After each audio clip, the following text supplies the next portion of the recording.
acá. No, gracias a ti además por permitirnos el ejercicio de abrir hoy una cápsula del tiempo que hubieses hecho a tus 15 años, exactamente en el año 2004. ¿Con qué objetos, qué cosas estarían allí para inmortalizar esa época de tu vida, el año 2004? Mira, yo creo que sin duda habría un Discman. O sea, serían cosas que metiera yo a los 15 años en esa cápsula del tiempo. Uh-huh. Ok, probablemente habría un Discman con algunos discos. Yo en esa época escuchaba mucho Blink 182. Estaba Sí. como en esa época. Y ¿qué otra cosa? Por ahí ya no tenía mi primera guitarra, ya tenía mi segunda guitarra. Probablemente la metería para guardarla, porque le tengo cariño también a los instrumentos que he tenido. Carlos, ¿y cómo eras tú a los 15 años? Porque hablas de música de entrada, del Discman, de esas bandas que te gustaban y de tu segunda guitarra. ¿Ya te imaginabas dedicándote a la música? ¿Cómo era el otro polo quinceañero? Mira, bueno, yo siempre fui una persona tranquila. En esa época, obviamente en el colegio, uno a esa edad tiene una energía diferente, ¿no? Eres un poquito más proactivo. Bueno, no proactivo, tienes más energía de alguna manera. Pero creo que era igual un chamo tranquilo. Sí me veía mucho en la música. Yo ya para esa edad estaba escribiendo. Recuerdo que a veces durante las clases me ponía a escribir poemas y me ponía a escribir cosas. Y en mis tiempos libres también me dedicaba mucho a la guitarra, a escribir canciones. Y ya estaba en eso, o sea, ya a esa edad yo me proyectaba como músico, ¿no? Que quería irme hacia allá. ¿Recuerdas, Polo, cómo te vestías? ¿Qué se usaba en el año 2004? Mira, me acuerdo que usaba, en esa época yo ya usaba Converse, por ejemplo. Y en ese momento no estaban tan de moda, porque, ¿sabes qué? Los Converse estuvieron de moda como en los 80, 90, y luego dejaron de estar de moda, y ahorita es que se pusieron de moda otra vez, de hace unos años para acá. Pero en esa época no estaban de moda, y yo los usaba. Me acuerdo que se burlaban de mí, me echaban broma, me decían que eran zapatos de payaso. Pero usaba Converse. Creo que era como una pinta bastante como alternativa, quizás. Usaba también ropa como con cuadros, con cuadritos, ese tipo de ropa así, medio holgada. Sí, así. ¿Y qué lugares frecuentabas? ¿Dónde te divertías? ¿A dónde salías con tus amigos en 2004? Mira, íbamos mucho, bueno, a esa edad es sobre todo plan como de cine, ¿no? De ir mucho al cine, ir a centros comerciales, me acuerdo.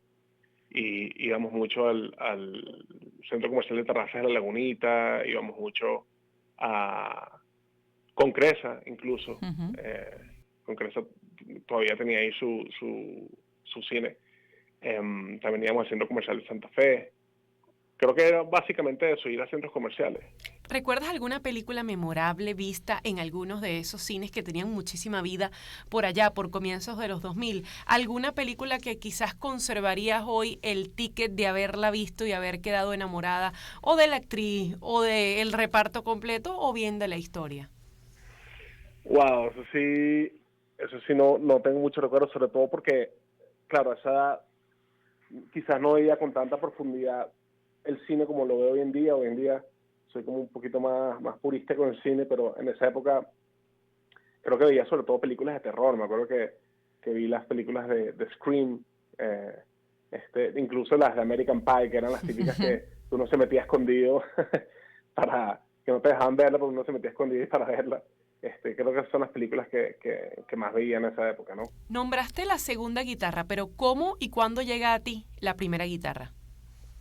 Mira, la primera guitarra, bueno, yo empecé con el puje de la guitarra. En mi casa habían guitarras, pero españolas. Entonces, yo empecé a dar clases con la guitarra española, pero yo quería era eléctrica. Y me acuerdo que empecé a presionar a mis papás. Eso sí fue cuando tenía como 11 años, 10, 11 años. Y empecé a presionarlos, quiero una guitarra, quiero una guitarra, quiero una guitarra. Claro, no es solamente la guitarra, ¿no? Porque una guitarra eléctrica no es nada sin un amplificador, por ejemplo. Entonces, presioné tanto hasta que por fin de cumpleaños me dieron, yo creo que estaba cumpliendo como 12 años, me regalaron mi primera guitarra, una guitarra azul, me acuerdo perfecto, azul con blanco. Y no me dieron el amplificador. Entonces, claro, yo estuve todos esos días emocionado con mi guitarra, pero no tenía dónde conectarla. Entonces, ahora había empezado a fastidiar con el amplificador. Entonces quiero el amplificador. Y luego entonces de Navidad yo cumplo en octubre. Entonces luego tuve que esperar hasta diciembre y en diciembre me regalaron el amplificador. Entonces, bueno, ya a partir de ahí sí fue rienda suelta con lo de la guitarra, ¿no? Carlos Poletto, nuestro invitado. El otro Polo es su nombre artístico, como Luis de Franco De Vita. Carlos, a los 15 años, regularmente, más o menos en tu época, llegaba aquel libro del CNU para que uno decidiera qué iba a estudiar, en qué universidad iba a quedar, tenías que hacer la prueba propedéutica. En ese momento, ¿qué pensaba el otro Polo? ¿A qué pensabas dedicarte más allá de la música? Mira, bueno, a mí siempre me ha llamado la atención toda la parte de medios, ¿no? Yo creo que ya desde esa edad yo tenía bastante claro que más allá de la música, que siempre me iba a acompañar, eso sí lo tenía bien claro y todavía lo tengo claro. Me gustaba mucho, bueno, todo lo relativo al cine, a la televisión, etcétera. Entonces, de ahí yo estaba bastante claro que quería estudiar comunicación. Y luego, bueno, eso fue lo que estudié en la Universidad Monte Ávila. Y de hecho hoy en día sigo llevando mis dos carreras. O sea, tengo mi productora y agencia que se llama Paraíso y a la par tengo mi proyecto musical. Entonces, la verdad es que ahora que lo pienso viendo hacia atrás, estoy haciendo exactamente lo que el Carlos de 15 años quería hacer. ¿Qué otros objetos irían allí? ¿Tenías alguna afición particular por el deporte, un equipo al que le hacías barra? ¿Qué otras cosas adicionales a la música también te atraían, Carlos? Mira, la parte de los deportes, creo que cerca de eso fue cuando empecé a dejar de seguir un poco los deportes y empecé como a prestarle más atención a las artes. Pero creo que cerca de esa época yo era bastante fanático del equipo de Brasil en mundiales. Cerca de esa época estaba Ronaldo, el fenómeno, y yo me acuerdo que lo idolatraba muchísimo. Entonces, me acuerdo que mi papá me regaló una camisa como edición especial de la selección de Brasil.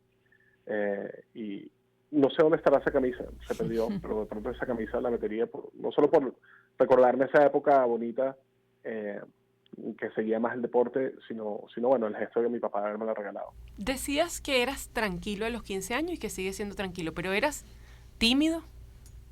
No, nunca me considero, no siento que yo haya sido una persona tímida, más bien era bastante extrovertido, por lo menos en el colegio lo era, y como te decía, en México, pues, o sea, no era tampoco una persona que se sentaba sin hablarle a nadie, todo lo contrario, siempre socialicé, era amigo de muchos grupos. Yo no era como que de un solo grupo de amigos, tenía grupos de amigos. Era bastante social, la verdad. Pero sí era una persona tranquila, en el sentido que, o sea, sí hacía tremenduras, ¿no?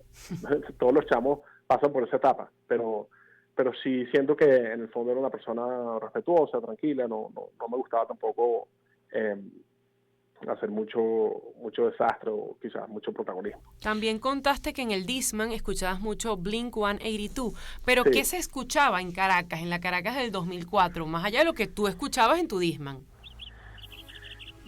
Mira, yo creo que en esa época estaba sonando mucho que si Venga Boy, bueno, Aqua. No, eso es mucho más atrás, porque Es mucho más atrás. eso es Sí, 99, esos 98. son más o menos mis 15 años. Exacto. Bueno, a mis 10 años sonaba mucho Aqua, yo me acuerdo.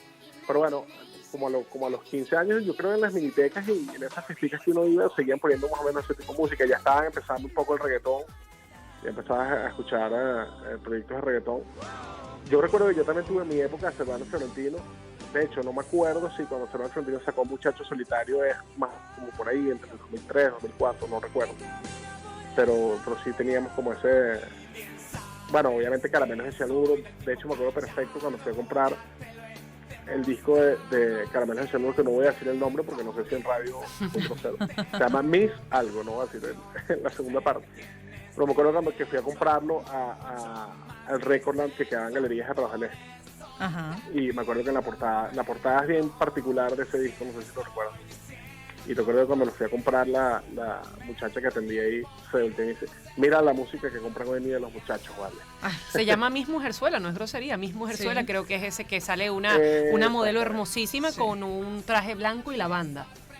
Exactamente, pero tenía como la nariz como con un poquito de sangre. Ahora, Carlos, A la luz de todo lo que ha pasado desde entonces, ya son más de 3 discos, varios premios en la industria musical en nuestro país y una carrera que te ha permitido conjugar la comunicación con tu productora, con tu proyecto musical. ¿Qué te habría gustado saber a los 15 años? Mira, de hecho hay una canción que yo escribí que está en mi segundo disco que se llama Normal y hay una parte que dice que nadie lo tiene nada claro y están improvisando. Yo creo que a los 15 años me hubiese gustado pues estar un poco más claro que a partir de cierta edad las cosas se vuelven más difíciles, que de pronto las virtudes y la disciplina es algo que uno tiene que mantener en el tiempo, porque llega un momento en la vida donde bueno, o sea, tienes que resolverte las cosas tú mismo, ¿no? Y tienes que ser perseverante y tienes que ser disciplinado. Y creo que cuando pierdes eso, literal se te hunde el barco, ¿no? Entonces, de pronto hubiese estado, y no es que no te lo advertían, pero por una cosa es que te lo digan y otra cosa es que lo vivas, ¿no? Estar como un poco más